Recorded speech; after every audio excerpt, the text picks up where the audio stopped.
सबसे पहले मैं अपने जो मीडिया के हमारे भाई हैं उनको मैं वेलकम करता हूं आज की इस प्रेस कॉन्फ्रेंस में। और ये प्रेस कॉन्फ्रेंस जो है ये प्योरली इलेक्शन के रिलेटेड है। जो हमारा लोकसभा 2024 का जो इलेक्शन है वो रामबन डिस्ट्रिक्ट है, वो 4 उधमपुर पार्लियामेंट्री कंस्टिट्यूंसी का पार्ट है। और 19 अप्रैल को जो है इसमें पोलिंग होगी। जो सारी जनता को, पब्लिक को जो है वो इस चीज़ का पता है।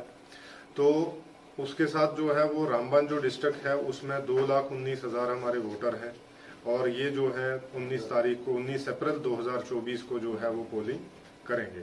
तो उनसे पहला ये है कि ये फेस्टिवल सीजन है, जैसे आप देख रहे हैं कि रमज़ान है, इसके बाद ईद भी आ रही है 1-2 दिन में, उसके बाद नवरात्रे भी शुरू हो गए हैं, बैसाखी भी है, उसके बाद आने वाले टाइम में रामनवमी भी है। तो सबसे पहले मेरी तरफ से रामबन की आवाम को या पूरे जितने भी आवाम जो सुन रही है हमें, तो मेरी तरफ से सबको जो है वो तमाम इन फेस्टिवल्स की जो त्यौहार हैं इनकी बहुत बहुत दिली मुबारक मैं उनको पेश करना चाहता हूं कि आपका जो त्यौहार है वो बहुत अच्छे से मने, आपके कुंबे में, खानदान में, बस्ती में जो है वो खुशियां हैं। और ऊपर वाला करे कि बार बार ये फेस्टिवल आपको नसीब होता रहे। लेकिन इसके साथ एक और बहुत बड़ा फेस्टिवल है जो हमारी आने वाली नस्लों के लिए, हमारे आने वाले पूरे समाज के लिए बड़ा इंपॉर्टेंट है, जिसको हम जो है वो डेमोक्रेसी का फेस्टिवल कहते हैं। यानी कि हमारा जो पोलिंग डे है 19 अप्रैल को, तो बहुत बड़ा फेस्टिवल जो है उस दिन भी यहाँ पे हमारे यहाँ पे होने जा रहा है। तो मैं उसके लिए भी अपनी आवाम को जो है वो मुबारकबाद देना चाहता हूं, क्योंकि आपके लिए ये वाकया में एक त्यौहार है, वाकया में एक फेस्टिवल है। क्योंकि आने वाले 5 सालों के लिए आप किस तरीके से अपनी डेवलपमेंट चाहेंगे, अपने समाज में किस तरीके का आप जो है वो प्लानिंग करेंगे, किस तरीके का समाज आपका होना चाहिए, तो ये सारी चीजें जो है आप डिसाइड करेंगे। तो आप अपने जो फेस्टिवल हैं, जो अपने अकीदों के हिसाब से या अपने फेथ के साथ से जो फेस्टिवल मनाते हैं, तो मेरी आप लोगों से मौजूबाना जो है अपील है, बहुत गुजारिश है, दिल की अमीर गहराइयों से भी गुजारिश है और मुबारक भी है कि आप इस त्यौहार को जो है वो भूलें ना।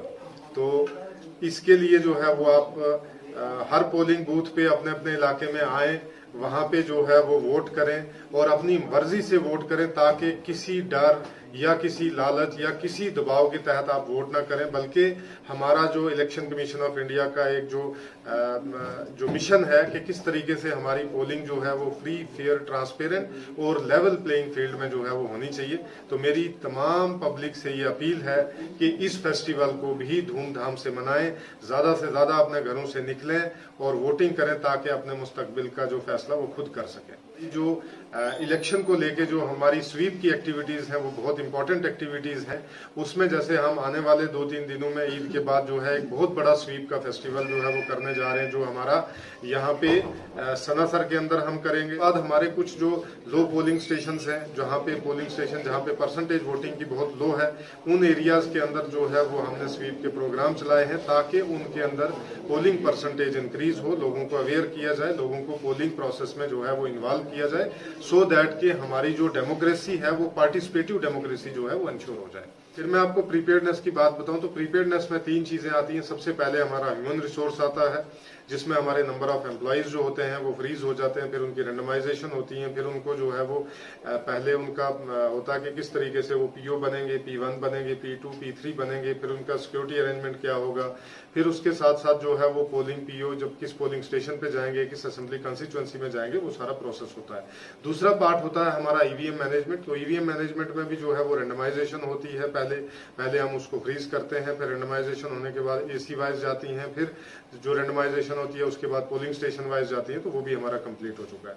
तो मेरी पॉलिटिकल पार्टीज या जितने भी अवाम है, मेरी उनसे भी अपील है कि ये प्रोसेस में आप बढ़ चढ़कर हिस्सा लें। तो ये पूरा प्रोसेस है जिसके लिए जो है वो इलेक्शन की प्रीपेयर्डनेस जो है ये सिर्फ 4 चीजों को इम्प्लीमेंट करने के लिए होता है कि हमारा इलेक्शन जो है वो फ्री हो, फेयर हो, ट्रांसपेरेंट हो, लेवल प्लेइंग फील्ड जो है वो होनी चाहिए।